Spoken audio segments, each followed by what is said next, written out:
Friends வணக்கம். கடலூர் மாவட்டம் கண்ணாரப்பேட்டை சின்ன காரைக்காடு. இது பார்த்திங்கன்னா ஒரு 5.2 சப்வூஃபர் 2 சப்வூஃபர் யூஸ் பண்ணுற மாதிரி 5.2 ஓகேங்களா. இந்த மாதிரி செட்டு தேவைப்படுறவங்க கான்டாக்ட் பண்ணுங்கள். இன்டீரியர் பார்த்திங்கன்னா ஸ்டிக்கர் டைப்பு. நம்ம இந்த செட்டப்பில் தான் ரெடி பண்ண போகிறோம். ஆக்சுவலாக போர்டெல்லாம் வந்து நம்ம திருப்பி இப்படி வச்சுருக்கோம். தெரியணுன்றதுக்காக அப்படி வச்சுருக்கேன். இப்படி தான் வரும். அதே மாதிரி இப்படி வரும். ஏன்னா ஹீட் எல்லாமே வெளியில் போகணுன்றதுக்காக அந்த மாதிரி டிசைன் சும்மா வீடியோக்காக இதை நம்ம வச்சுருக்கேன். திருப்பி மாற்றி வச்சுருக்கேன். இதுக்கு ஒயரிங்லாம் பண்ணணும். இப்படி கண்ட்ரோல் போடணும். வச்சு கண்ட்ரோல் நாப எல்லாமே பண்ணுற மாதிரி வெயிட்டிங்கில் இருக்குது. இந்த மாதிரி செட்டு தேவைப்படுறவங்க கான்டாக்ட் பண்ணுங்கள். சப்போர்ட் பண்ணுங்கள், லைக் பண்ணுங்கள், ஷேர் பண்ணுங்கள். தேவைப்படுறவங்களுக்கு ரெக்கமெண்ட் பண்ணுங்கள், பண்ணி கொடுத்துடலாம். 5.2 ஆம்ப்ளிஃபையர் இது. எல்லாமே கம்பெனி கெப்பாசிட்டர் தான், கல்ட்ரான் கெப்பாசிட்டர் யூஸ் பண்ணியிருக்கோம் எல்லாத்துலேயுமே.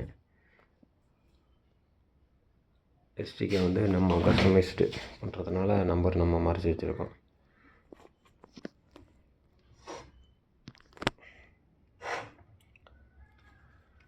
எஃபெக்ட் வைஸ் பார்த்திங்கன்னா வேறு லெவலில் இருக்கும். ஒரு 10 இன்ச்சு சப்வூஃபரும் ஒரு 12 இன்ச்சு சப்வூஃபரும் யூஸ் பண்ணலாம். இதுக்கே நல்ல டின்னர் ரிசல்ட் இருக்கும். தேவைப்படுறவங்க கான்டாக்ட் பண்ணுங்கள். அடுத்து ஒன்று ஃபெட்டு டைப்பில் போடுற மாதிரி, இந்த மாதிரி ஃபெட்டு டைப்பில் போடுற மாதிரி கொஞ்சம் காஸ்ட் வைஸ் கொஞ்சம் அதிகமாக இருக்கும். அதோட நல்லாயிருக்கும் இதுவும். அதோட இதுதான் எஸ்டிகே தான் பெஸ்ட்டு சொல்ல போனீங்கன்னா. இது வந்து சவுண்டு தான் அதிகமாக இருக்குமே தவிர கிளாரிட்டி வைஸ் பார்த்திங்கன்னா எஸ்டிகே தான் ஸ்டார்டிங் வந்தது. இப்போது அதுவும் கொஞ்சம் சின்ன சின்ன வித்தியாசங்கள் இருக்கும். அது அக்யூரேட்டாக கண்டுபிடிக்க முடியாது. நல்ல சாங்ஸ் கேட்குறவங்க, கேட்டு பழகினவங்க அவங்களால மட்டும்தான் அக்யூரேட்டாக கெஸ் பண்ணவே முடியும். சும்மா சாதாரணமாக புதுசாக கேட்குறவங்களுக்குலாம் தெரியாது. சவுண்டு மட்டும்தான் ஃபீல் பண்ண முடியும். அதோட கிளியரன்ஸு, எஃபெக்ட்டு அந்த மாதிரிலாம் பார்க்கணுன்னா ரொம்ப நாள் யூஸ் பண்ணவங்க, ரொம்ப நாள் கேட்டவங்க அவங்களால தான் அதை ஃபீல் பண்ண முடியும்.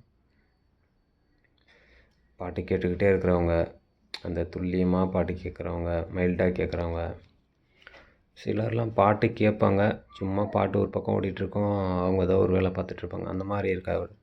சாங் கேட்கணுன்னா அதுக்குன்னு தனியாக டைம் ஸ்பெண்ட் பண்ணி அதை ஃபீல் பண்ணி கேட்குறவங்களால மட்டும்தான் அந்த ஒரிஜினாலிட்டியாக, கிளாரிட்டியாக, எஃபெக்டாக கேட்குறவங்க. சிலர் வந்து சவுண்டு நல்லா அதிகமாக வச்சுருவாங்க. எல்லாத்துலேயும் சவுண்டு அதிகமாக. நான் நிறைய பேருக்கு அது மாதிரி ஃபிட் பண்ணி கொடுக்குறேன். பட் என்ன பண்ணுறாங்க, சவுண்டு எல்லாத்துலேயுமே இப்போ இது வால்யூம்னா இது எல்லாத்துலேயுமே ஒரே மாதிரி அதிகமாக வச்சிடுறாங்க. அப்படி வச்சு கேட்டால் அது சவுண்டு கேட்குறதுக்கான ஃபீலிங் இருக்காது. இப்போது சப்புன்னா ஒரு லிமிட்டாக வச்சா தான் அந்த சப்போட சவுண்டு தனியாக இருக்கணும், சரௌண்டரோட சவுண்டு தனியாக கேட்கணும், ஃப்ரண்ட்டோட சவுண்டு தனியாக கேட்கணும். ஒரு சவுண்டும் ஒரு மாதிரி தனியாக கேட்டால் தான் உங்களுக்கு அதை ஃபீல் பண்ணவே முடியும். சிலர் என்ன பண்ணுறாங்க, எல்லாமே ஒரே லெவலில் கொண்டு வந்து வச்சுருவாங்க. எல்லாமே ஒரே லெவலில் கொண்டு வந்து வச்சா எல்லாம் ஒரே மாதிரியே கேட்குற மாதிரி தான் ஃபீல் ஆகும். அது மாதிரி கேட்கக்கூடாது. பொதுவாகவே எல்லாமே ஒரு சவுண்டும் ஒரு மாதிரி தனியாக கேட்கணும். அந்த சவுண்டு கேட்குற அளவுக்கு தனியாக நம்ம சவுண்ட் செட் பண்ணி வச்சா தான் அது கேட்கும். அது மாதிரி வைக்க மாட்டுறாங்க மோஸ்ட்லி. எவ்வளோ தான் செட் பண்ணி கொடுத்தாலும் அவங்க ஃபுல்லாத்தையும் திரிவிடுறாங்க. எல்லாத்தையும் திரி நான் இந்த சரௌண்ட் இவ்வளோ தேவை எல்லாத்தையும் ஒரே லெவலில் கொண்டு போய் வச்சிடறாங்க. மோஸ்ட்லி ஒரே லெவலில் வைக்கக்கூடாது. சப்போட சவுண்டை கொஞ்சம் அதிகமாக இருக்குன்னா அதை விட கொஞ்சம் வித்தியாசமாக இருக்கணும். சரௌண்டோட சவுண்டு அப்படி இருக்கணும், ஒரு இதோட சென்டரோட சவுண்டு இவ்வளோ இருக்கணும் அப்படின்னு ஒரு லெவல் இருக்குது. அந்த லெவலில் வச்சு கேட்டிங்கன்னா தான் அதுக்கு கரெக்டாக இருக்கும். நீங்கள் எல்லாத்துலேயும் போட்டு வச்சிங்கன்னா, இப்போ இதெல்லாம் போட்டு வச்சோம்னா வச்சுக்கோங்களேன், சவுண்டு எல்லாத்துலேயும் ஒரே லெவலில் போட்டிங்கன்னா எல்லாத்துலேயும் ஒரே மாதிரி தான் கேட்கும். அதனால் எந்த யூஸும் கிடையாது. பாட்டு சிலருக்கு கேட்க தெரியாமல் எனக்கு பெருசாக போடணும், பெருசாக ஹெவியாக இருக்கணும் அப்படின்னு. இது இல்லை, சின்னதாக செட்டு போட்டு 2030, 2050 ஐசி போட்டு பண்ணாலே அதுவே நல்லா தான் இருக்கும். அதுவே நல்ல சவுண்ட் எஃபெக்ட் இருக்கும். ஆனால் அது தெரிய மாட்டேது. மோஸ்ட்லி இது மாதிரி பெருசாக வைங்க, பெருசாக பண்ணணும், எஃபெக்டாக பண்ணணும் அப்படின்னு. பண்ணுறது முக்கியமே கிடையாது. அதை கேட்க தெரியணும், கரெக்டாக வச்சு யூஸ் பண்ண தெரியணும். அது மோஸ்ட்லி நிறைய பேர் அதை பண்ண மாட்டேங்கிறாங்க. அதான் முக்கியமான ரீசனே. சின்னதாக செட்டு செஞ்சாலும் சரி, பெருசாக செட்டு செஞ்சாலும் சரி, ஊஃபரோட சவுண்ட் மட்டும் கொஞ்சம் அதிகமாக எதிர்பார்ப்பாங்க. அது ஓகே. மற்றபடி மற்ற செட்டுங்களுக்கெல்லாம் சின்ன ஸ்பீக்கர் போட்டாலே அதுவே போதுமானதாக இருக்கும். Okay friends. இந்த மாதிரி சப்போர்ட் பண்ணுங்கள். தேவைப்படுறவங்க கான்டாக்ட் பண்ணுங்கள், லைக் பண்ணுங்கள். எதாவது டவுட்டுன்னா கேட்டு கன்ஃபார்ம் பண்ணுங்கள். ஓகே ஃப்ரெண்ட்ஸ், தேவைப்படுறவங்களுக்கு ஷேர் பண்ணி, லைக் பண்ணி, சப்ஸ்கிரைப் பண்ணி விடுங்க. கான்டாக்ட் பண்ணுங்கள், கால் பண்ணுங்கள்.